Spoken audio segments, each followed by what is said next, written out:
Magandang araw po mga ka-coin collector. Ayan nga po at papakita po natin ang ating mga barya na binibili. Sapagkat marami pa po sa atin ang hindi pa po alam na ang mga ganitong klaseng barya ay may mataas na halaga. Unahin po natin sa 10 centimo po na sa gaya po nito 10 centimo. Ito po ay may mataas na rin presyo at pwedeng umabot sa halagang 500 hanggang 800 pesos. Basta ang taon po na hinahanap dito ay yung year 1999 mga ka-coin collector. At ang sunod naman po natin ay itong 25 centimo na hindi rin po alam ng karamihan na ito ay may mataas na halaga na pwedeng bilhin sa halagang 1,000 hanggang 2,000 pesos. At ang taon nga po na binibili dito ay ang year 2006 mga ka-coin collector. At ang sunod po natin ay ang 1 peso BSP series. Hindi rin po nila alam kung ano po ang taon na hinahanap dito.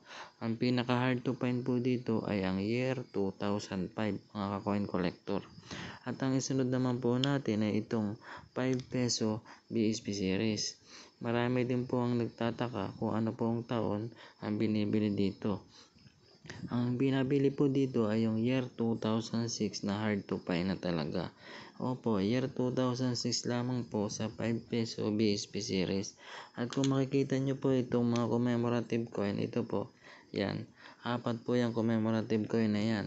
Kung meron po kayo nito mga brilliant condition at mga naka-blister pack, isa rin po ito sa binibili natin mga coin collector.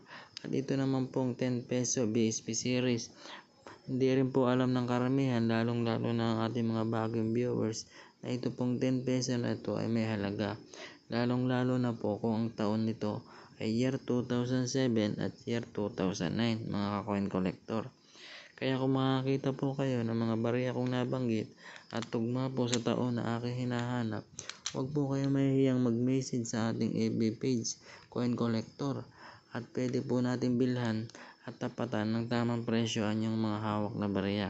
Kaya po, check nyo pong mabuti ang mga hawak nyong barya at baka isa po kayo sa may hawak ng ating mga hard to find coin na hinahanap mga coin collector.